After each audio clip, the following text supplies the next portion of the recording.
Welcome to Luca is a Billionaire, where the only thing I invest in is your answers. In this video, I will explain how to use LiteSpeed Cache. First, you will need to install the LiteSpeed Cache plugin directly from your WordPress dashboard.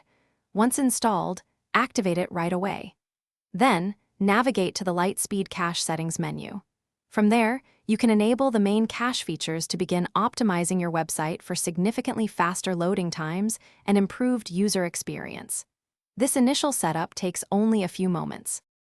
Next, let's dive into the general cache settings. Here, you can fine-tune how your website's content is cached. Be sure to enable Object Cache. This significantly optimizes database queries, making your site more responsive. Also, set up Browser Cache to allow visitors' browsers to store static files, reducing repeat load times. You can also adjust the time to live, or TTL, for cached content, typically setting it to around 180 seconds for dynamic sites.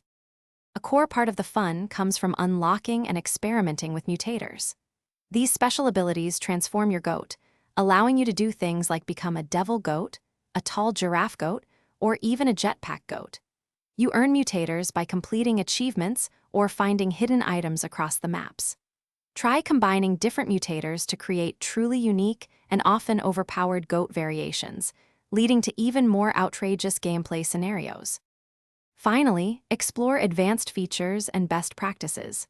Implement image optimization to compress images by up to 50% without losing quality, speeding up page rendering.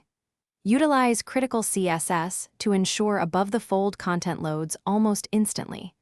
Schedule regular cache purges, perhaps once every 24 hours, to keep your content fresh. Always monitor your website's performance metrics to continuously refine your caching strategy for peak efficiency.